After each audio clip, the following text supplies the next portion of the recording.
오늘의 말씀은 시편 119편인데 제가 그 말씀을 전하려고 마음 먹어드렸습니다. 주보 안에도 실려있는 말씀과 연결되어서 딱 맞다 그렇게 보는데, 옛날에 제가 설교를 여러 차례 했습니다. 믿음에 대한 설교를 많이 했고, 믿음에 대한 설교 가운데도 머릿속의 믿음이냐 마음의 믿음이냐, 이성의 믿음이냐 마음의 믿음이냐, 진짜 믿음이 무엇인가 그 설교를 많이 해왔습니다.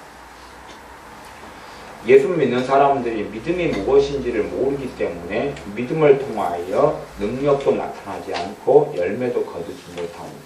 그래서 많은 사람들이 믿어보려고 합니다. 믿어보려고 해요. 믿어보려고 노력하고 믿어보려고 수고하고. 그러나 믿어보려는 것은 믿음이 아닙니다. 믿어보려는 수고와 마음 쓰는 것이 믿음이란 열매를 거둘 수 있게 되겠지만, 그럴 수 있겠지만, 그러나 믿어보려는 것하고 믿음은 다른 것입니다. 쌀로 밥을 하려고 그러는데 쌀 자체가 밥은 아니지요. 쌀이 밥이 돼야지 밥이 되는 것입니다. 그래서 믿음에 대한 말씀, 머릿속의 믿음, 마음의 믿음. 성경의 믿음은, 머릿속 믿음은 전혀 인정하지 않습니다. 머리가 박사가 돼도 하나님하고는 상관이 없습니다. 머릿속에 성경 지식이 박사 이상이 들어와도 그 성경 지식을 통하여 하나님께서 역사하시며 기도에 응답하시며 열매 맺어주시는 것은 누릴 수가 없습니다. 그것 때문에 어떤 본문을 가지고 말씀을 전해야 될 것인가 그랬더니, 마침 감사하게 시편 119편 73절부터 말씀을 119편 강해를 하는 차례인데, 마침 그 말씀이 여기에 그대로 있어서 순서대로 하면 문제가 없구나 해서 본문을 그대로 잡았습니다. 제가 시편 119편 73절부터 80절까지 제가 읽어보겠습니다. 주의 손이 나를 만들고 세우셨사오니 나로 깨닫게 하사 주의 계명을 배우게 하소서. 주를 경외하는 자가 나를 보고 기뻐할 것은 내가 주의 말씀을 바라는 영혼이이다. 여호와여, 내가 알거니와 주의 판단은 의로우시고 주께서 나를 괴롭게 하심은 성실하심으로 말미암음이니이다. 구하오니 주의 종에게 하신 말씀대로 주의 인자하심이 나의 위안이 되게 하시며 주의 긍휼이 여기심이 내게 임하사 나로 살게 하소서. 주의 법은 나의 즐거움이니이다. 교만한 자가 무고히 나를 엎드려 드렸으니 저희로 수치를 당케 하소서. 나는 주의 법도를 묵상하리이다. 주를 경외하는 자로 내게 돌아오게 하소서. 그리하시면 저희가 주의 증거를 알리이다. 내 마음으로 주의 율례에 완전케 하사 나로 수치를 당치 않게 하소서. 아멘. 제게 어떤 메시지가 왔냐 그러면, 자녀 교육 가운데 과보에 대해서 말씀을 전하라 그런 것이 왔어요.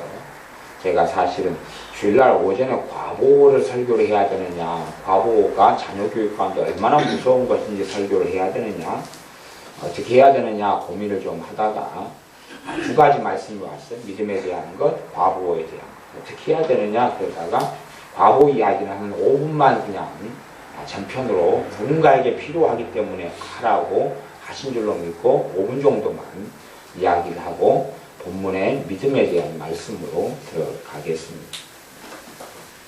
부모가 자녀를 교육시키면서 가장 어리석은 폐악 중에 하나가 뭐냐면, 자녀 중심으로 키워주는 것이 가장 어리석은 폐악이 됩니다. 그것이 진짜 사랑이 아니고, 정말로 부모가 자녀를 사랑하면 자녀에게 순종을 요구해야 됩니다. 정말로 부모가 자녀를 사랑하면 자녀에게 순종을 요구해야 돼요. 요즘 부모들은 자녀에게 순종하면서 살더군요. 놀랍죠? 자식이 부모를 통치하고 지배하면서 사는 구조로 갑니다. 그렇기 때문에 예수님을 섬기고 자녀가 믿게 되어서 해피엔딩하고 좋은 일들보다는 주님의 사람으로 주님께 세워 나가실 때가 되면 환난과 평지풍파가 많습니다.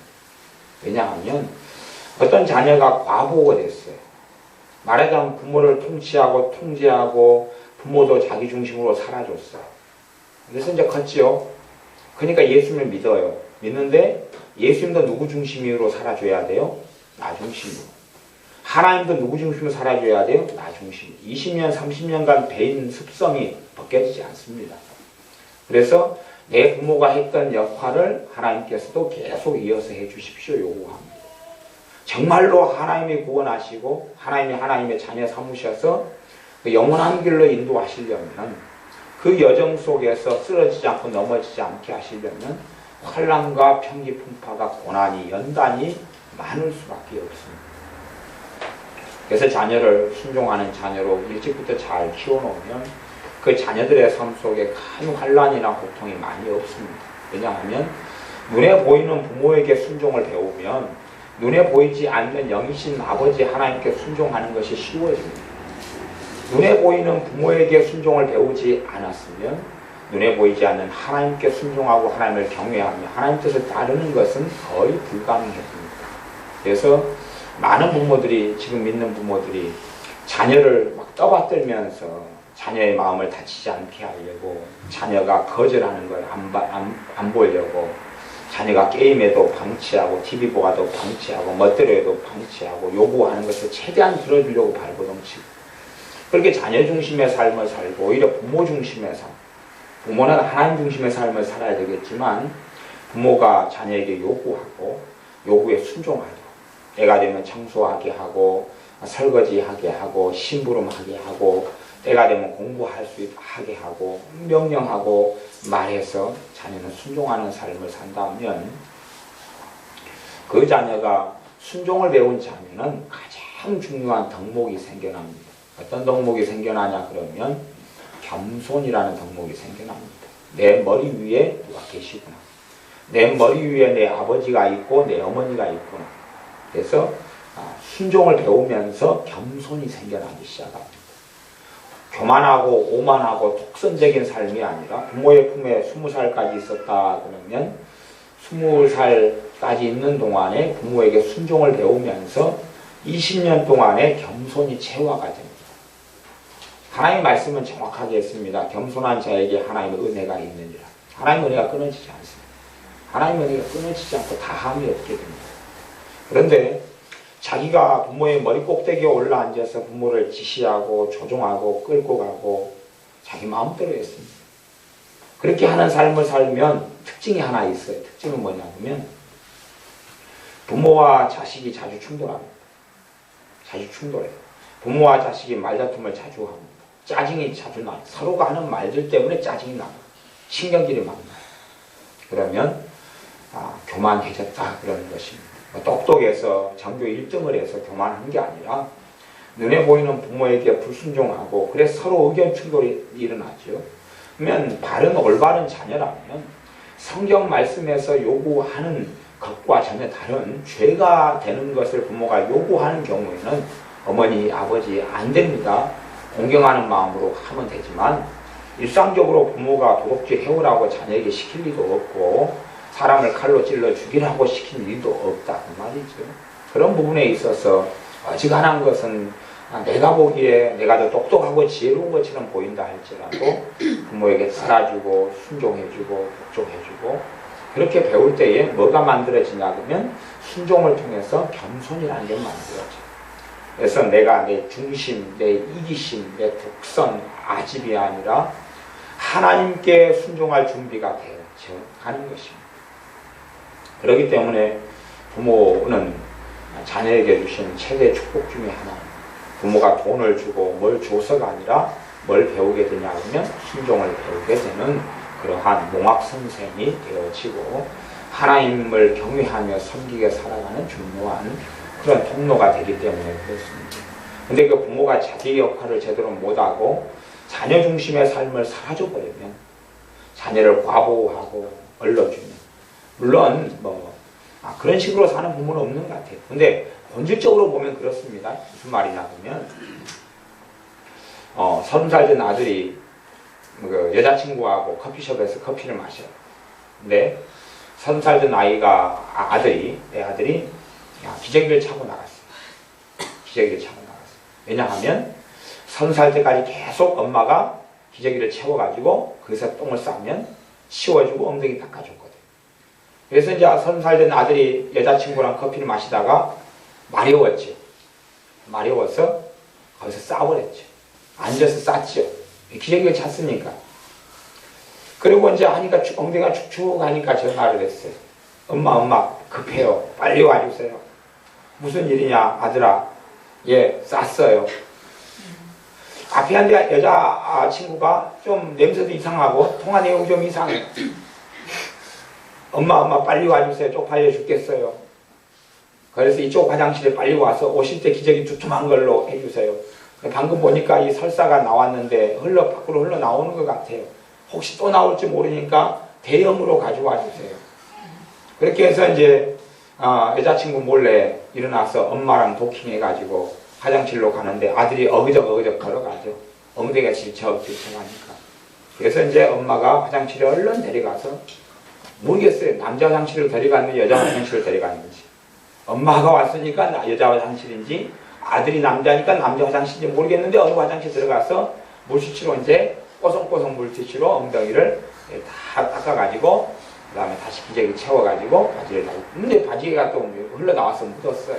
그래서 바지도 갈아입혀가지고 그래서 오기 전에는 자기가 빨간색 바지를 좋아해서 여자친구랑 빨간색 바지 입고 나왔는데 빨간색 바지가 이제 응아가 묻어서 노란색 바지로 이제 걔가 원색을 좋아하니까 어릴 때부터 그 유아적인 것을 버리지 못했습니다.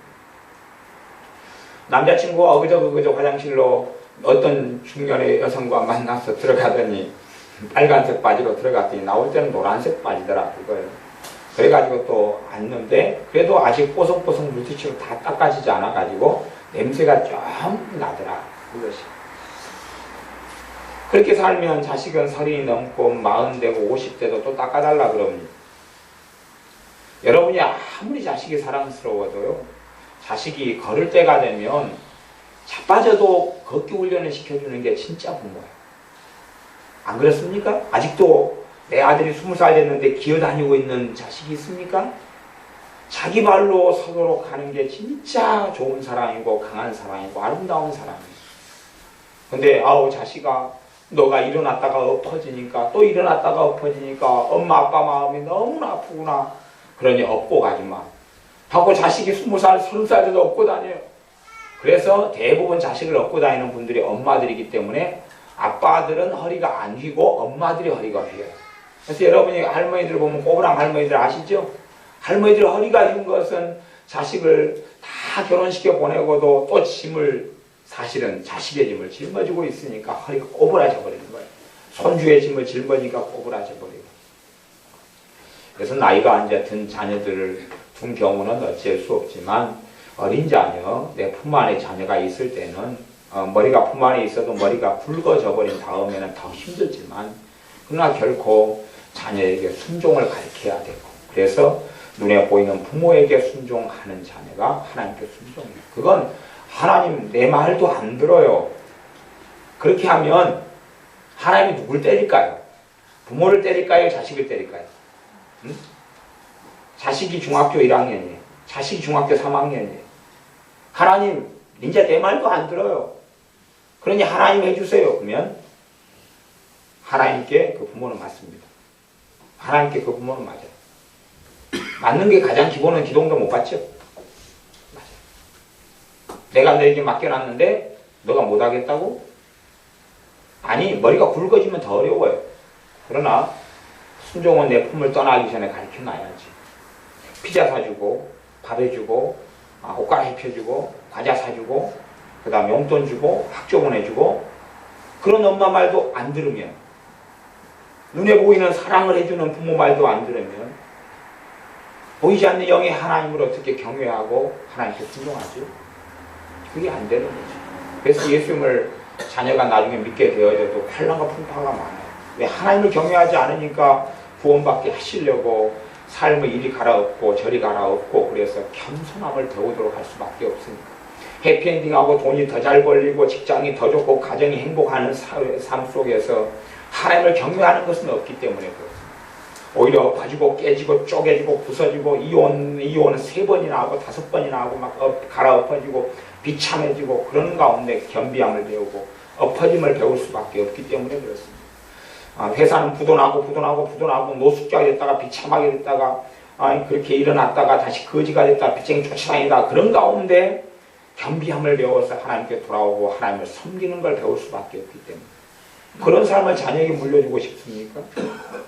잠깐 좋으니까 다 얼러주고 똥 닦아주고 그렇게 과부해가지고 나중에 인생을 어떻게 무슨 인생을 물려주고 싶습니까?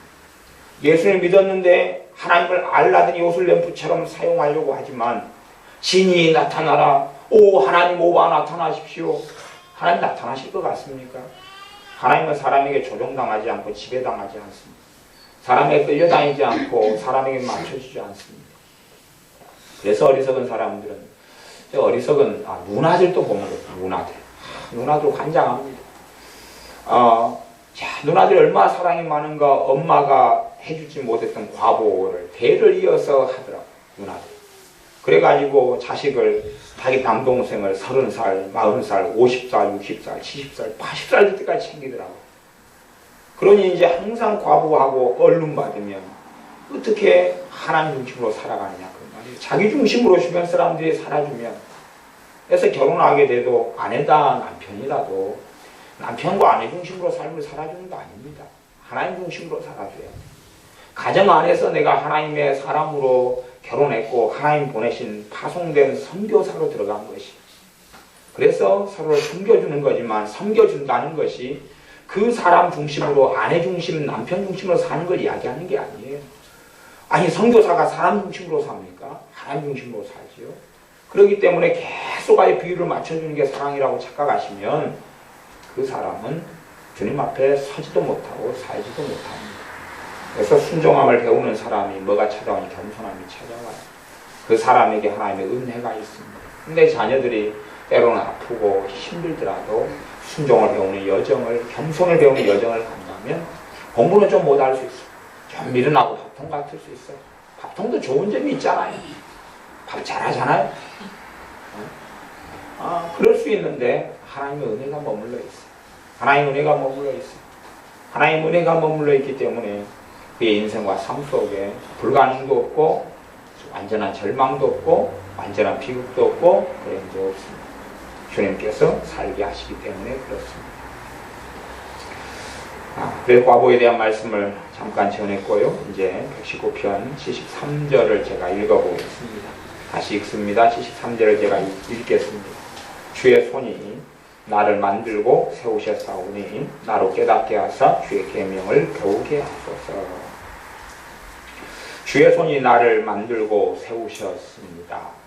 주의 손이 나를 만들고 세우셨습니다. 뭐가 필요합니까? 믿음이 필요합니다. 이 고백을 하려면 믿음이 필요합니다.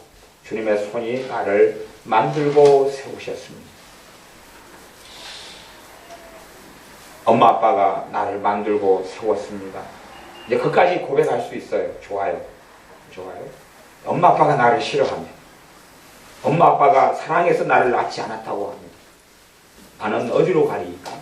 어디에 서지요? 저는 한국 사회에는요, 저는 입양은 추천하지 않습니다. 어떤 분들이 입양 때문에 제게 상담을 하면 한국 사람인 경우 입양하지 마십시오. 그럼 정말 그럼 입양하지 마십시오. 그럼 왜냐하면 한국의 가치관 때문에 그렇습니다.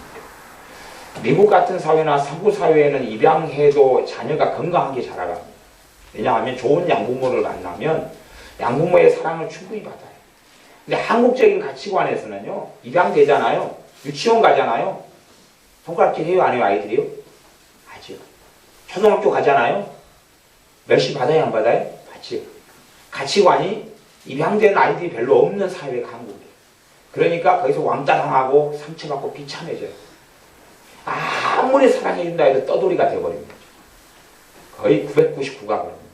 그래서 오히려 그 자녀가 입양되려면 서구에서 입양되는 게 낫지, 한국 사회에서는 이 풍토 속에서는 아이를 안고 그냥 완전 냉장고 앞에서만 키울 게 아니면, 에어컨 앞에서만 키울 게 아니고 학교를 보내야 된다면 그 이 사회의 가치관과 문화에 다 찌들어버려요. 이 나라에서 일찍 고아가 돼가지고 외국에 가서 입양된 아이들 가운데서도 머리가 좀 굵어져가 입양된 아이들은 떠돌이로 인생을 살아요. 굵어졌다는 이야기는 초등학교 1, 2학년, 2, 3학년 정도 돼가지고 또 7살, 6살 한국 사회를 기억하고 거기에 가치관을 좀 습득하고 문화 속에 좀 살다가 서구로 가서 입양된 아이들은 좋은 양부모를 만나도 그 한국 가치관에 영향을 미치기 때문에 항상 엄마 아빠를 찾아서 돌아오려고 돌아와도 엄마 아빠가 반겨줍니까? 그러니 마음에 고향도 없고 쉼도 없고 안식도 없는 사람으로 빙빙빙 돌아다닙니다. 이 어리석은 사람들은 자신의 존재의 가치나 존재의 이유를 부모에게서 찾아요. 다리 밑에서 주워왔다고 하면 어떻게 할 거예요? 부모에게 찾아요. 사랑해서 결혼 안 했다고 하면 어떻게 할 거예요? 부모에게서 찾아요. 나를 버렸으면 어떻게 할 거예요? 하나님께서는 그에 대한 치유와 회복으로 선포하고 계시는 것이 이 하나님의 사람을 통하여 고백하게 하시는 것이 주의 손이 나를 만들고 세우셨습니다. 그 고백을 할 때에 그 고백 속에 어디에서 고백요? 마음의 고백. 마음의 고백. 머리의 인정이 아니라 머리의 인정은 아무런 능력이 없어요. 내가 지식적으로 머릿속에서 하나님이 나를 만드셨다면서요. 하나님이 나를 세우셨다면서요. 그러면 머릿속으로는 이제 그 다음 결론이 뭐가 나오는지 압니까? 하나님이 나를 만들고 세우셨다면서 내가 이렇게 비참해요? 내가 이렇게 서러워요? 내가 이렇게 힘들어요? 그럴 수 있어요. 이게 이제 머릿속으로 이 말씀이 들어가면 그렇습니다. 머릿속으로 들어가면 아니 하나님이 나를 만들었다면서 내가 왜 남보다 이 IQ가 떨어져요? 왜 내 IQ는 붕어 IQ예요? 내 IQ는 돌아서면 까먹어요? 나는 왜 70이고 80이에요? 내 친구는 120인데 왜 나는 외모가 이렇게 중하위권이에요? 성격이 중하위권이면 내가 이해를 하겠는데 노력하지 않았어. 근데 왜 내 외모가 중하위권일 수가 있어요? 내가 왜 음악이 실력이 이렇게 무능하고 미술도 무능하고 예체능도 무능하고 달리기도 꼴등이고 체질도 안 좋아서 뚱뚱하고 아니면 갈리시고 근데 이럴 수 있어요. 머릿속으로 받아들이면 그렇게 됩니다. 그러나 주의 손이 나를 만들고 세우셨다는 말씀을 마음에서 받아들이면 치유가 일어납니다. 마음에서 받아들이면 외모에 대한 열등감이 해결되기 시작합니다. 마음에서 받아들이면 내 살아있음에 대하여 감사가 나오기 시작합니다. 성령님께서 역사하시고 도우시기 때문에 그렇습니다. 그래서 말씀이 머리에 들어가냐 가슴에 들어가냐에 따라서 달라집니다. 이런 말씀이 하나님의 주권에 대한 말씀이기도 합니다. 하나님이 살아계셔서 우리의 삶을 다스리시고 통치하신다. 내 삶에 하나님이 관여하신다. 머리에 들어가면 하나님이 이 땅을 통치하고 관여하신다면서 왜 이 땅에 불의가 이렇게 판을 쳐요? 왜 이 땅에는 억울한 일들이 이렇게 많아요? 왜 이 땅에는 나같이 누구는 조금 일해서 그 철도 노조 하는 개들같이 조금 일하고 그렇게 하면서 왜 한 달 평균 연봉을 6,300만 원씩 받아요? 그러고 돈 부족하다고 더 데모하고 정년 또 연장해달라고 또 데모해요? 나는 연봉이 2,000도 안 되고 1,500 일당 1시간 일해서 4,300원 받는데 1시간에 4,300원 그걸 또 없어가지고 솔직하게 이야기하면 우리 지혜가 요즘에 굉장히 고생하고 있어요. 지혜가 요즘에 알바자리를 구하려고 이리 뛰고 저리 뛰고 그러고 있어요. 요즘에 지금 면접 몇 번 갔는지 아세요? 그래서 면접 갈 때 이제 떨어지지 말라고 지금 머리띠 사주고 머리 정중하라고 그러고 너 지금 나타나면은 지금 애엄마가 왔는 줄 알고 그런다 그러니까 아가씨로서 가라 그러고 막 근데 열심히 그래도 지혜가 제가 보기엔 생활력이 있어요. 그러니까 면접을 지금 계속 물론 아니 알바죠. 알바 지금 고등학생이니까 근데 알바를 하려고 하는데 그런데 요즘에 전단지 광고 쪽에 많이 관심을 가지더라고요. 그래서 전단지는 위험하다. 그쪽은 고려하지 말아라. 이렇게 괜히 불법에 걸려들면 그거 잡혀간다. 벌금 나온다. 협박을 하고 있는데 그래서 사람들이 생각 나는 이렇게 알바자리 하나 구하기 어려운데 누구는 가만히 있으면서 우리 여청공단에서 정말로 그 앞장서 가지고 데모하고 노조 만든 인간들이 연봉 억대입니다. 아십니까? 그 아래 직장 일도 일당으로 일하고 일일로 일하고 이런 사람들 노무자를 14,000명을 벌모로 삼아가지고 머리 꼭대기에 있는 니은 오 니은 애들이 제 애들은 아닙니다만 그걸로 딱 축약하면 놈들이던데 벌모로 삼고 자기는 일당 억대가 되면서 데리고 장난칩니다. 월급의 2%를 뺏어가고 그리고 자기 노조에 가입하지 않으면 정당 일 못하면 제가 2만 명 노조 돼 있죠. 일 못하면 잘라버립니다. 그리고 자기가 노조 할 때 되면 통진당애들 불러다가 이정희 같은 데 불러다가 막 데모시키고 거기에 정기적으로 참석하지 않으면 특별교육 받고 그게 참석하지 않으면 잘라버립니다. 노무자들을 완전히 자기 다발로 합니다. 걔네들 연봉이 얼마다? 없대. 없대. 그러니까 세상이 어떻게 이렇게 불합리합니까? 정말로 저런 막 연봉 6,300이나 6,300도요. 철도에서 좀 적게 받는 사람도 많아요. 그러니까 어딘가니 그 사회에서 요것 좀 했다 방구 좀 낀다 그러면 8천이에요. 8천이면 한 달에 얼마씩 버는지는 뭐 계산해 보시기는 바라고. 그런 사람들이 이렇게 하는데 나는 이겁니까? 하나님이 나를 세우셨으면 하나님 내 삶에 관여하시면 그럴 수 있습니까? 머리로 하나님의 주권이 들어가면 그렇다고 말해요. 하나님이 다스리신다가 들어가면 그래요. 가슴 안으로 들어가면 마음 안에 하나님께서 나를 세우셨고 하나님께서 나를 만드셨습니다가 들어가면 괜찮다. 그래도 나는 자족하는 가운데 하나님을 섬기고 살아가는 이 길을 걸어가겠다. 주님께서 언젠가는 판가름하셔서 내게 이 세상의 불의를 정돈하시고 내가 불합리하게 당했던 것에 대하여 내게 갚아주시는 하나님의 신원하시는 날이 있다고 선포하셨고, 또한 내가 이 땅에서 절망 가운데 살다가 비참하게 살다가 끝나지 않는 인생과 삶이라는 것을 알게 되었죠. 어디에서요? 마음에서. 마음에서 알게 되어집니다. 하나님 말씀이 머리로 들어가면 하늘같이 하게 됩니다. 많은 신학자들, 신학 박사들, 철학 박사들은 하나님 말씀을 머리로 집어넣습니다. 머리로 집어넣으니까 이제 요상한 사변과 궤변과 논리와 생각들이 막 흘러가지. 이상한 대로. 어디로 흘러가는지는 모르겠습니다. 마음에서 말씀이 들어오면 역사하기 시작합니다. 마음에 말씀이 들어오면 열매 맺기 시작합니다. 제가 죄에 대한 회개, 또 죄에 대한 말씀을 참 많이 설교합니다. 그러면 크게 두 부류의 사람들이 등장합니다. 한 부류의 사람은요, 죄에 대한 설교를 듣고 죄가 떠나기 시작하고 죄로 인하여 역사하는 귀신의 역사가 떠나기 시작합니다. 참 그런 사람 볼 때는 감사해요. 또 한 부류의 사람은 목사님 죄에 대해서 그렇게 가르쳐 주셔서 제가 죄 가지고 맨날 잘못했습니다. 고백합니다. 회개합니다. 그러는데 언제까지 해야 돼요? 그래요. 한 사람은 죄에 대한 메시지를 가슴으로 받아들였어요. 죄에 대한 해결책은 누구밖에 없어요? 주 예수님밖에 없습니다. 주님 만났고 주님께서 해방시키는 걸 체험하고, 한 사람은 죄에 대한 메시지를 머릿속에 집어넣었어요. 그래서 머리로 받아서 자기 삶을 살펴보니까 그래 맞아. 대참 저 목사님이 설교한 대로 죄가 이렇게 많네. 하나님 잘못했어요. 머리로 죄를 깨달았어요. 마음으로 머리로 깨달았어요. 근데 이제 잘못했다고 맨날 그러는데 계속 그 자리인 거예요. 제자리 걸음이죠. 아무런 열매가 없습니다. 그러니까 제게 물어요. 얼마나 자주 해야 됩니까? 제가 그 질문에 1년 되면 몇 번 받는 줄 아십니까? 그러니까 죄에 대한 설교만 하면 저도 괴로울 걸 각오를 해야 해요. 1년에 많이도 수백 번은 질문 받습니다. 수백 번은 약과입니다. 1년에 수백 번 훨씬 넘죠. 그러니까 제가 입에 찐이 나버리고 녹아 나버려요. 도대체 어떻게 가르치고 설명해야지 알아먹을까? 자기가 머리로 알아들어가지고 이 머리로 풀고 머리로 고백하고 머리로 저를 인정하고 하는데 답이 없는 거예요. 하나님 말씀은 마음으로 받지 않으면 아무런 열매가 없고 결실하지 않고, 그래서 사람이 마음으로 믿어 의에 이르고, 누구의 의에 이릅니까? 주님께서 나를 위해 마련해 주신 의로움에 이르고, 입으로 고백하여 구원에 이르느니라. 마음으로 믿은 것을 믿으면 입에서 나오게 돼요. 그냥 자연적인 고백이 나오게 됩니다. 마음에서 믿으면 자연적인 고백과 감사와 찬양이 나오게 됩니다. 여러분이 입에서 여러분이 간혹 가다가 한숨이 나오실 때 있잖아요.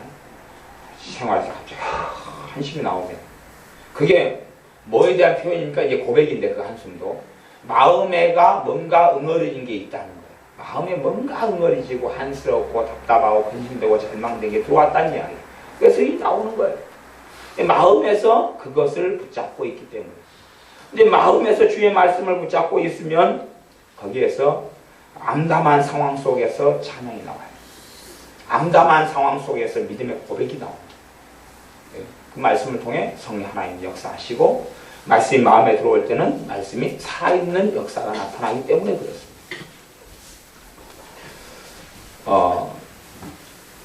한참 우리 교회도 또 유행을 좀 했던 것 같아요.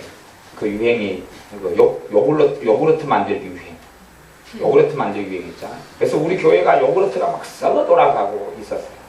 아니, 썩어 돌아간 게 왜 그랬냐 그러면, 요구르트를 만들어 가지고 이제 그 우유에다가 요구르트 붓잖아요. 부어가지고 나와주면 제때 먹어야 되는데 때를 넘겨버리니까 얘가 이제 막 더 그냥 막 돼가지고 못 먹을 게 돼버려요. 이게 때에 맞게 요구르트가 돼가지고 먹으면 그 안에 유산균이 있어서 딱 먹으면 몸을 이롭게 하잖아요. 근데 때가 지나버리니까 먹지도 못하고 버리기에는 아깝고 그런다고 먹을 수도 없고, 그러니 이제 우유만 그냥 손해보는 거예요. 우유하고 요구르트만 손해보는 거예요. 하나님의 말씀이 먹어가지고 들어가면 유산균 이상으로 하나님의 말씀이 살아있기 때문에 내 마음에서 내가 일하라고 말하지 않아도 일하기 시작합니다. 살아있는 걸 먹는 것이, 살아있는 말씀을 마음으로 받는 것이지 죽어있는 생명이 없는 것을 먹는 게 아니에요.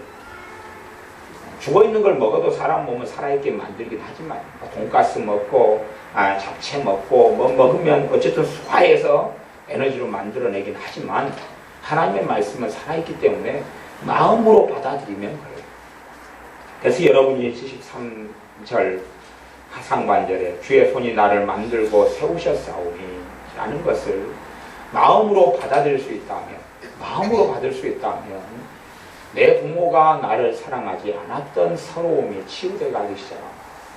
왜? 하나님께서 내 아버지이신 것을 체험하기 때문에 그렇습니다. 체험해 갔기 때문에 그렇습니다. 사람이 인정에 목매어서 사람이 알아주지 않으면 서글퍼지고 더러워지고 슬퍼지는 것이 치유되어 가기 시작합니다. 왜? 하나님이 알아주신다고 말씀하시고 그것이 마음에 들어오면 실제적인 위로가 나타나고 성령 하나님의 도우심이 역사하심이 나타나기 때문에 그렇습니다. 그런데 마음으로 안 받고 머리로 받는 사람은 아무 일이 없습니다. 그래서 성경을 머릿속으로 읽는 사람들이 있습니다. 머릿속으로 읽는 것을 완전히 반대하는 건 아닙니다. 열심히 그렇게 하셔도 좋습니다. 그런데 머릿속으로 했다가 다시 그 다음에는 마음으로 받아들이기 위하여 과정상 머리로 읽고 눈으로 읽고 이성으로 생각하는 것은 적극적으로 추천한다 그 말이에요. 과정상. 근데 머릿속으로만 넣고 거기에서 막아버리면 제가 경고드리건데 두 가지 위험성이 있습니다. 첫째는 머릿속만 해놓고 목을 꽉 졸라가지고 이렇게 머리에 있는 것이 마음으로 내려오지 않게 심장으로 내려오지 않도록 막으니까 목 졸라 죽을 위험이 있고, 또 하나 머릿속에 있는 것이 막 들어가는데 머릿속에 막혀있기 때문에 머리가 터져버릴 위험이 있습니다. 그래서 조심하셔야 됩니다. 혹은 세 번째 위험성도 잠재적인 위험이 있는데 머리가 큰 사람이 위험하죠. 머리가 확장돼 버릴 수가 있습니다. 그러면 지금보다 머리가 한 배 반이 커져버리면 걸어갈 때 자빠지실 수도 있고, 그렇기 때문에 과정상 통로로 머리를 사용하십시오. 통로가 아니라 거기에 꽉 붙잡아매는 걸 사용하시려면, 그래서 솔직히 제가 의심하는 분들은 머리가 저같이 큰 사람들을 의심합니다. 분명히 그렇게 성경을 읽었을 농후한 가능성이 있지 않나 생각하는데, 머리가 큰 사람들은 좀 의심을 충분히 받으셔도 어떻게 못하겠습니다. 머릿속으로 말씀을 받아들이는 것은 출발이에요. 과정입니다. 그건 다 필연이에요. 어쩔 수 없는 건데 과정인데, 머릿속에 넣어서 여기서 끝내시지 말고 딱 졸라내버리지 마시고, 그러면 목졸라서 죽을 위험이 있다니까요. 그걸 심장을 표현하는 거 하트라고 마음이라고 그러죠. 마음으로 말씀을 받아들이면 하나님께서 그 말씀을 통하여 내게 안식이 찾아오기 시작. 어디에 안식요? 내 마음의 안식이 찾아오기 시작. 마음의 안식. 여러분이 불쾌한 일을 시장에 가서 겪었습니다. 불쾌한 일을 여러분은 머리에 남습니까? 마음에 남으십니까? 이게 저한테 사람들이 물어요. 그럼 마음이 뭡니까? 물어요. 대개 마음을 왜 나한테 물으시오? 나도 마음 있지만 대개 마음은 대개 알지요? 그럼 마음으로 믿는 게 뭡니까? 아니, 맨날 마음으로 사용하시잖아요. 자요? 가보세요. 두 사람이 이제 결혼했어요. 아니, 결혼하기 전이에요. 우리 이제 형제처럼 결혼하기 전이에요. 그러면 이제 결혼을 했다. 그러면 결혼했어요. 그러면 내 아내의, 내 남자라면 내 아내의 부모도 누가 됐어요? 내 가족이 됐어요. 그럼 내가 여자라면 내 남편의 부모도 누가 됐어요? 내 가족이 됐어요. 아내의 형제들도 내 형제가 됐어요. 남편의 형제들도 내 형제가 됐어요. 가족이 됐어요.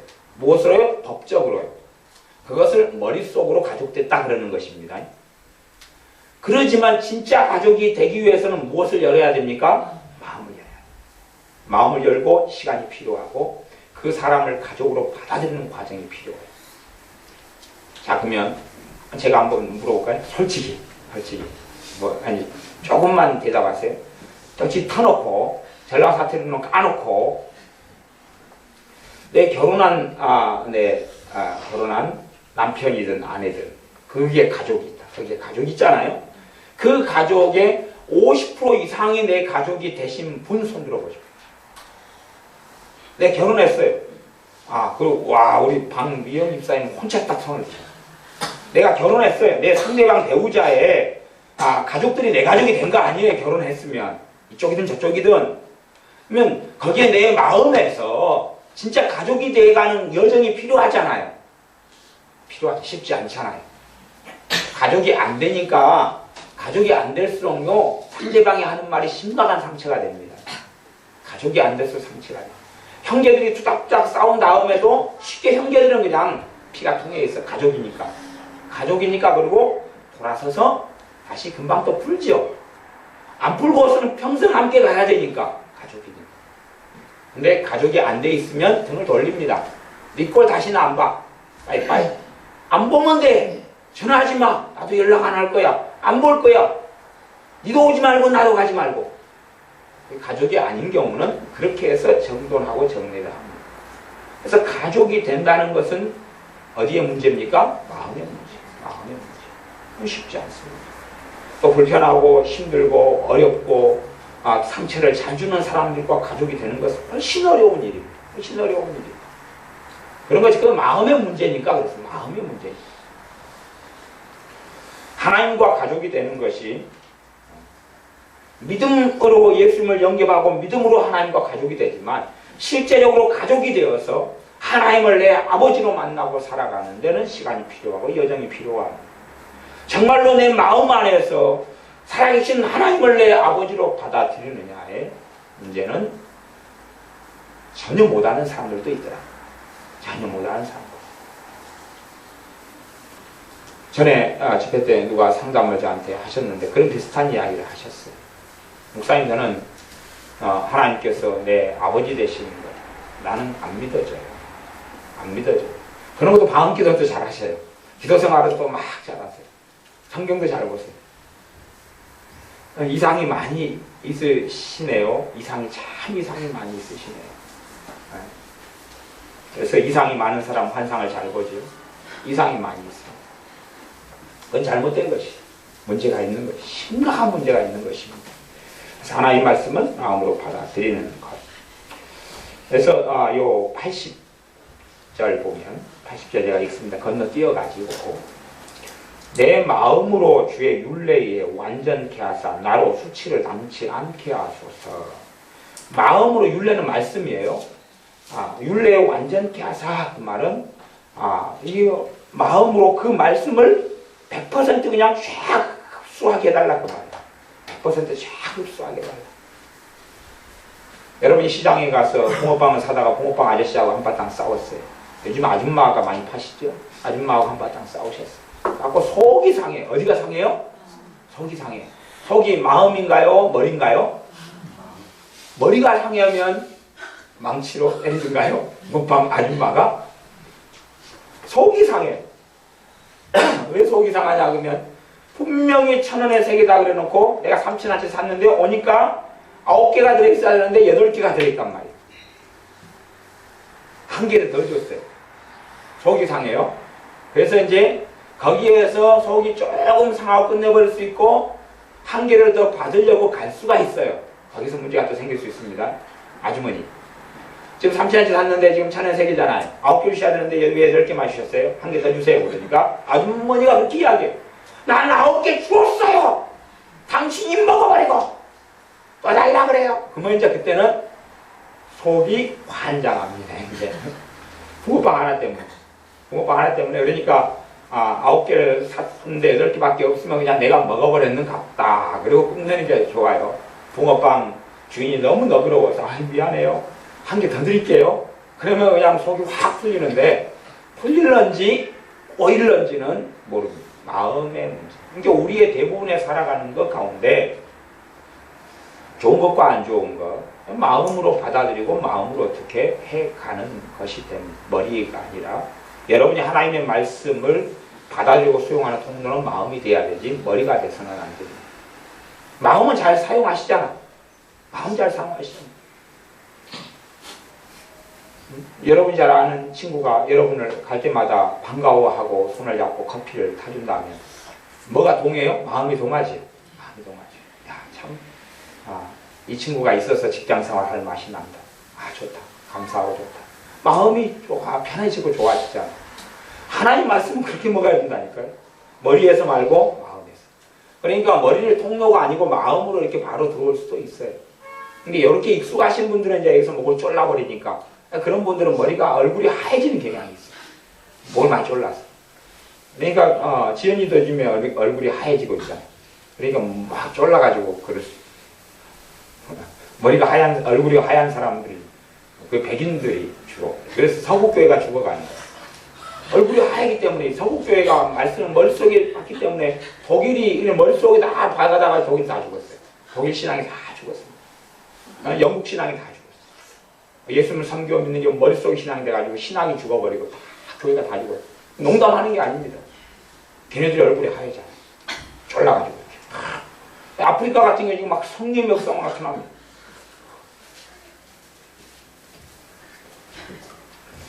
그래서 내 마음으로 주의 율례에 완전케 하사 나로 수치를 당치 않게 하소서. 하나님의 말씀이 내 마음속에 다 흡수 들어오면 수치를 당치 않게 달라는 기도한 대로 응답이 됩니다. 수치를 당치 않게 되는 하나님의 도우심과 역사하심과 일하심이 나타나기 때문에 하나님의 말씀이 마음속에 들어가야 돼요. 마음속에.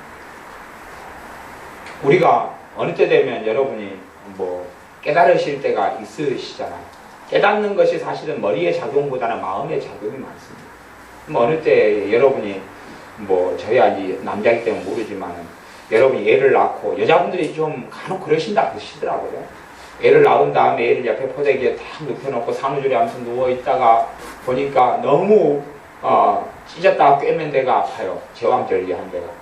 그래가지고 너무 아프니까 그러다가 아픔을 참기 위해서 우리 엄마도 이렇겠지 그러면서 눈물을 흘리는 이제 세대들이 이제 있다 그 말이에요. 그러면서 엄마도 이렇게 나를 키웠구나. 이렇게 낳았구나. 또 나아가서 맨날 기저귀를 남자들은 자기 아들 기저귀, 딸 기저귀 안 갈잖아요. 거의. 그러니까 이제 아내가 여자가 맨날 똥 치우다가 지겹잖아요. 학을 떼잖아요. 근데 자기 형제들은 구남매예요. 자기 자식은 딱 둘이에요. 막 똥기저귀 갈다가 학을 떼다가 아이고 언제까지 기저귀를 깔아야 돼 그러다가 자기 엄마를 생각하니까 자기 엄마는 9명을 그렇게 했어요. 그래서 그때 엄마의 사랑이 이제 느껴지기 시작하는 그런 때들이 간혹 된다. 이런 이야기를 듣습니다. 그러면 객관적으로는 엄마는 계속 사랑이 왔잖아요. 그쵸? 아니 엄마는 계속 옛날에 똥기저귀 막 갈 때부터 그 전부터 사랑이 왔잖아요. 사랑하지 않는데 뭘로 기저귀가 하나 줍니까? 사랑하지 않는데 분유 먹이고 젖 먹이고 칭얼대고. 저는 어릴 때 제가 제 기억력이 안 좋아가지고요. 10살 이전의 기억은 없습니다. 누구는 5살 이전도 기억하더라고요. 그랬어요. 네 머리 좋다. 네 좋은 머리하고 내 단단한 머리하고 부딪혀볼까? 저는 10살 이전에는 기억이 거의 없습니다. 10살 이전은 거의 기억이 없어요. 어쨌든 7살 이전의 기억도 조금 있는데 딱 하나의 기억이 있어요. 딱 하나의 기억이 있어요. 딱 하나의 기억은 뭐냐면 저희 집이 산꼭대기 높은데요. 그래서 저 어릴 때 초등학교 때 학교 갔다 오면 저 아랫샘에서 물 길어 나르는 것이 아까 당고에 탱크에 물 항상 채워가지고 넣는 것이 하루 일과의 학교 갔다 오면 해야 되는 과업이었어요. 그냥 멀리서 낑낑대고 밖에서 했다가 물 해가지고 출렁출렁해서 왔다 갔다 몇 차례 하면 하루가 딱 이제 저녁이 돼요. 그렇게 이제 여수 시인데 촌처럼 살았던. 어쨌든 간에 그렇게 했는데 산꼭대기에서 이제 그 산불량에 살다가 제가 이제 급체를 해버렸어요. 급체를 하니까 이제 막 열이 막 올라가고 막 온몸에 고통이 진통이 시작되니까 어릴 때 한 5살이나 4살이나 됐던 것 같아요. 어머니도 덩치가 항상 거의 80kg를 유지해 오셨거든요. 제 어머니가 거의 80kg가 좀 넘으신데 지금은 이제 81kg, 2kg 하고 그거 다 뚫치었고 그 산꼭대기에서 옛날에는 우리 동네는 경호약방 하나만 약방이 있었어요. 거기가 옛날에 의료 주사도 주고 약도 하고 다 그런 거 옛날에 다 가능했었어요. 없고 거기서 막 등이 없고 자식 죽을까봐 막 뚫치었고 막 깔려가는 거예요. 그러니까 급치가 내려가 버린 거죠. 얼마나 뜀박질 하니까.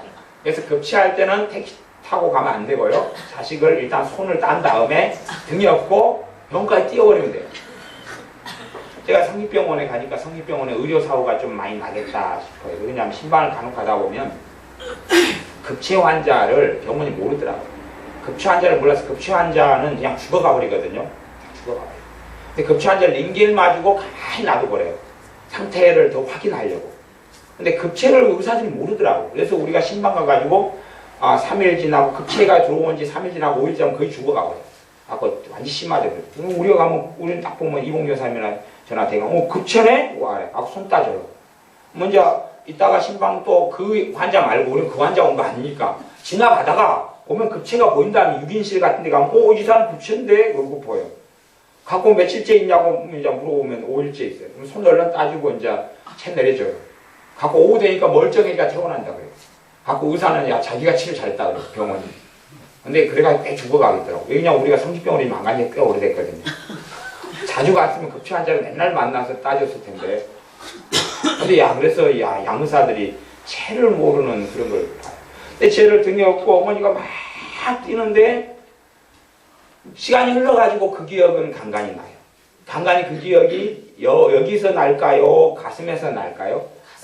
가슴에서 나죠. 머리에서 나는 게 가슴으로 들어와요. 그래서 어머니는 나를 사랑하셨다. 그러니까 좀 철없는 애들은 그냥 인선이 같이 피자 좋아하면 아빠가 피자 사준 것만 딱 기억을 해놔. 아빠가 피자를 사준 것만 딱 기억해 놓으면 그것이 기억날 때마다 아빠는 나를 사랑하셨다. 대신 피자를 한 판 사와가지고 아빠가 6조각 가운데 4조각 먹고 너가 2조각 먹고 막 그런 걸 기억하면 좀 곤란해질 수 있으니까 아빠 피자를 사와가지고 아빠는 배가 많이 불러가지고 오셔가지고 너 혼자 다 먹어 동생하고 다 나눠 먹어 그것만 딱 기억하면 커서 그걸 기억하면서 뭐가 느껴져요? 아빠의 사랑이 느껴져요. 오늘 그런 것처럼 저는 딱 그 기억을 하나 가지고 있으니까 그 전에 기억은 다 없어도 다 그 기억 하나 있어요. 이게 제 아버지가 일찍 돌아가셔서 어머니가 보험회사만 20년을 했으니까 아침 일찍 나가셔서 저녁에 오시고 피곤하시고 밥도 제대로 못 챙겨주시고 맨날 김치고 그렇게 살고 더군다나 또 일찍 주님을 믿으셔서 또 오시면은 저녁에 좀 계시다가 저녁에 교회 기도하러 가셔. 새벽에 새벽 기도 끝나고 기도하시다가 들어오셔. 그러니까 얼굴 볼 일도 별로 없고 우리가 다 받아먹고만 이렇게 많이 살아가는 시츄에이션이다 그 말이에요. 근데 그런 상황 속에서 오히려 어머니가 들어오셔서 밥 차려줘 그러는 거거든. 우리가 밥 차려줘. 오늘은 부침개 해줘. 그럼 부침개 해줘. 일찍부터 그리 연단돼가지고 살아왔으니까. 근데 제 기억 속에 쟤를 등에 업고 8살 채를 했는가 등에 짊어지고 막 80kg 거부가 막 이렇게 쓰는데 빨리 뛰시더라고요. 빨리 뛰시. 요즘에는 신방을 같이 가면은 어머니 빨리 오십시오. 그러면 전에 빨리 오세요. 그러면은 손만 빠른데 버리면 그대로. 하나님 말씀이 마음속에 그런 장면이 생각나면서 사랑이 그렇게 깨달아요. 객관적으로 사랑하셨다니까요. 근데 마음에 와닿을 때 이제 내게 안식이 찾아와요. 하나님의 말씀에 객관적으로 그대로 있어요. 성경이 이 로고스 66권이 그대로 있어요.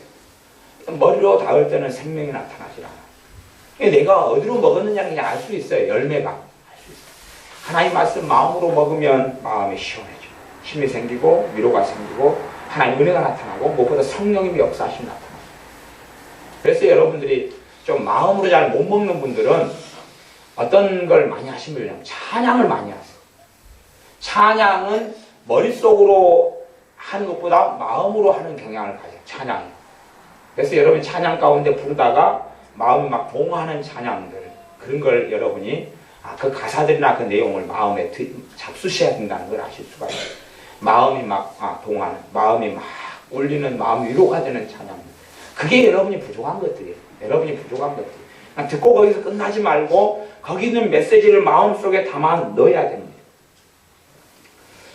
그래서 78절 제가 읽겠습니다. 교만한 자가 무고히 나를 엎드려 들었으니, 교만한 자가 무고히 맥없이 나를 잡아뜨려 버렸다. 평상시에 씨름을 배우셔야 돼요. 유도를 배우든지, 잡아뜨려 버리려면 내가 엎어치기 해버려야 되는데 유도를 안 배워가지고 이 양반이 잡아뜨려 버리니까 확 잡아져 버리는 거죠. 그래서 저희로 수치를 당케 하소서 기도를 해요. 공의적인 기도를 합니다. 그들이 나를 무고히 그렇게 했으니까 하나님 그들로 수치를 당하게 해주십시오. 언젠가는 이 기도가 우리의 삶 속에 이루어질 것입니다. 하나님의 날에, 여호와의 날에, 주님의 날에 이 기도가 이루어질 것입니다. 그러니 우리가 그것 때문에 연연할 필요는 없습니다. 나는 주의 법도를 묵상하리이다. 이런 일들을 당하는데 이 사람이 하는 일이 뭐냐 그러면 말씀을 뭐 한다 그래요? 묵상한다 그래요. 묵상이 마음속에 들어오는 방법이거든요. 여러분은 묵상을 익숙하게 아시잖아요. 묵상 아시잖아요. 내가 생일 됐어요. 그래서 이제 남편 생일이에요. 남편이 미역국을 끓여주고 케이크를 해주고 불 붙여줬어요. 그래서 남편도 좋아했어요. 그까지는 이제 서로 해피엔딩에 끝났어요. 한 달 뒤에 내 생일이에요.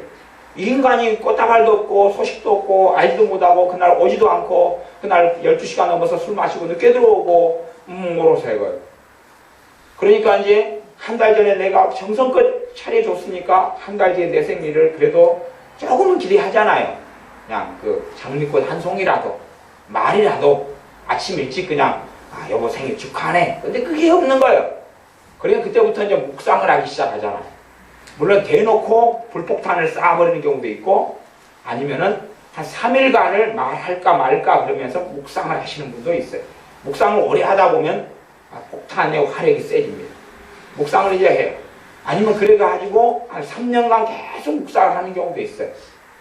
어떤 사람이 인내심이 좋아가지고 그러면 내년 생일 때 네가 어떻게 하나 보자. 그리고 막 기다려. 아무 말 않고. 그 다음에 그 다음 해 생일 때 어떻게 하나 보자. 그리고 막 기다려. 그런 여자분들도 꽤 계시더라고요. 그래서 여자분들의 독심이 무섭기 때문에 그 여자가 한을 품으면 5, 6월에 서리가 내린다. 그래서 지금 나이아가라 폭포가 얼어버렸고 막 그러죠. 무슨 여자들이 한을 많이 품어가지고 그런 것 같아요. 요즘에 제가 작년 시카고 갔는데 재작년에 갔던 날 시카고가 이제 완전히 막 영하 50도 막 그렇게 됐다고 해요. 그래서 올해 안 간 거 얼마나 겨울에 안 간 게 감사해요. 안 그러면 고드름 돼가지고 나타나지는 못할 수가 있는. 그것도 그쪽 여자들이 뭔가를 그렇게 했을 수 있어요. 그래서 마음속에 안 좋은 것들을 쫙 품고 가지고 들어가는 묵상하는 거죠. 묵상하는 거예요. 근데 하나님의 말씀을 묵상하라는 거예요. 묵상은 마음에 쓰는 작업. 그때 열매를 맺어가기 시작합니다. 그래서 이 하나님의 사람이 사람들이 자기를 넘어뜨리고 엎드렸어요. 근데 저희로 수치를 당케 하소서라는 기도는 누구에게 맡긴다는 것입니까? 하나님께 맡긴다는 거예요. 자기는 끝내는 것이에요. 어리석은 사람은 나를 무고히 엎어뜨렸어. 그리고 그걸 묵상하리이다. 그렇게 성경이 적어집니다. 그 사람 성경은. 나를 무고히 엎드렸대. 무고히 그냥 나를 애매한 소리를 했어요. 속을 상하게 했어요. 무고히 공격했어요. 그러니 나는 그 무고히 공격한 것을 묵상하리이다. 하면 하나님하고는 멀어지는 삶을 사는 거예요. 하나님이 갚아주는 것도 볼 수 없고 아주 그냥 엉망이 되는 삶을 살아갑니다. 하나님의 자녀로서 제대로 살아갈 수 없습니다. 그게 많아지면 꼭 기대하십시오. 치매가 옵니다. 정신병이 옵니다. 기대하시면 됩니다. 우울증이 찾아옵니다. 그런 걸 하나님의 자녀가 많이 하면 권사님들, 장로님, 목사님 치매 오고 벽에 똥칠합니다. 혹시 벽에 똥칠하는 목사님 보셨나요? 벽에 똥칠하는 장로님, 권사님 이야기 들으셨나요? 저는 많이 들었습니다. 제가 아는 목사님들이 꽤 많은 분들이 복지를 하시거든요. 벽에 똥칠하는 권사님들 이야기 들으셨나요? 요렇게 살아가니까. 자기 성경은 자기 수치를 당하게 하고 비참하게 만든 사람을 묵상해요. 묵상. 예를 들어 자기 남편과 아내가 있어요. 그럼 남편이나 아내나 자기를 수치를 당하게 해요. 그걸 막 묵상해요. 남편이 위한 기도는 역사하지 않습니다. 그래서 자기도 비참해집니다. 자기도 비참해. 그걸 묵상을 왜 하냐고 말이에요. 그걸 묵상을 뭐 하냐고 말이에요. 묵상하면 돈이 나옵니까? 떡이 나옵니까? 밥이 나옵니까? 도대체 그런 걸 왜 묵상을 해요? 취미생활도 고상하시지. 고상한 취미생활. 남편과 아내가 막 쉬지도 않게 하고 힘들게 하고 어렵게 하고 나를 잡아뜨리고 그래서 묵상을 네, 그건 절대 좋은 열매를 거두지 못하고 내가 하는 기도도 열매를 거두지 못하고 하나님 보실 때 너가 의롭다 그러지 않습니다. 하나님 보실 때 너가 괜찮다 옳다 그러지 않습니다. 그러니 그런 묵상은 멈추어야 됩니다. 그리고 묵상은 주의 법도를 묵상하리이다. 주의 말씀을 묵상하리이다. 하나님 말씀 속에 들어와야 됩니다. 하나님 말씀 묵상할 때 말씀이 나로 살게 한다. 그렇게 말씀했습니다. 76절을 읽고 76절, 77절 읽고 제가 말씀을 마무리해 가겠습니다. 구하오니 주의 종에게 하신 말씀대로 주의 인자하심이 나의 위안이 되게 하소서. 말씀이 통로가 되어가지고 주님의 인자하심, 사랑이 위로가 되어집니다. 77절 주의 긍휼히 여기심이 내게 임하사 나로 살게 하소서. 뭐가 있으니까요? 말씀이 통로되었어. 말씀으로 인하여서. 주의 법은 나의 즐거움이니이다. 말씀이 뭐가 돼요? 마음에서 묵상하고 즐거움이 돼요. 즐거움이 돼요. 그렇게 될 때 하나님은 살아계신 그 영광을 우리의 삶 속에 드러내실 수 있습니다. 그분의 권능이 우리의 삶 속에 나타날 수 있습니다. 우리가 그래서 누가 무고히 우리를 때론 내 가족이 내 형제가 부모가 한다 할지라도 그것을 묵상해서 되새김질하는 분이 되시려면 제가 아는 소가 딱 3분이 계셔요. 그러니까 고흥에 가면 아는 소 3분이 계신데 그분들 옆에 묶어드리겠습니다. 그분들도 하루 종일 소형물을 씹고 계시더라고요. 그분들 옆에 묶어드리면 같이 거기에서 그냥 그런 걸 묵상하시면 걔네들 동료인 줄 알아요. 괜찮아요. 근데 하나님의 자녀로서 하나님과 함께하는 사람이다. 그렇게는 말하면 안 된다. 그 말이 그런 것은 다 치워내고 없애내고 그리고 올바르고 좋은 것, 선한 것, 의로운 것, 참된 것, 칭찬할 만한 것, 덕이 되는 것, 기름이 되는 것을 묵상하고 생각하라 라고 하나님께서 우리에게 명령하셨습니다. 기도하겠습니다. 우리가 머릿속으로 진리의 말씀을 믿는다 하지만 머릿속으로 믿는 것은 믿는 것이 아님에야 우리가 머릿속으로 이성으로 살아가는 삶이 아니라 무엇보다 하나님의 말씀은 마음속에서 받아들이고 묵상하며 말씀이 열매 맺는 것을 보게 하여 주시옵소서. 무엇보다 하나님의 말씀은 마음에서 심기어지고 뿌리 내려서 많은 열매를 맺히는 능력이 나타나는 것을 보며 누리게 하여 주시옵소서. 말씀 우리 심령 속에 들어갈 때에 절망과 탄식에서 위로가 나타나고 우리의 마음에 무거운 짐들이 벗겨지며 우리의 상한 마음이 치유되오니 우리의 버림받은 인생과 비참한 일들과 기억들이 주께서 나를 세우시며 나를 지으셨음을 받아들일 때에 회복되고 자유케 되오니 또한 그걸 통하여 역사했던 더러운 귀신의 역사가 떠나갈 줄을 믿사오니 우리가 주의 말씀을 마음속에 받아들여 우리가 살 뿐만 아니라 내 가족, 내 형제가 함께 주님으로 인하여 살게 하여 주시옵소서. 예수님의 이름으로 기도하옵나이다. 아멘.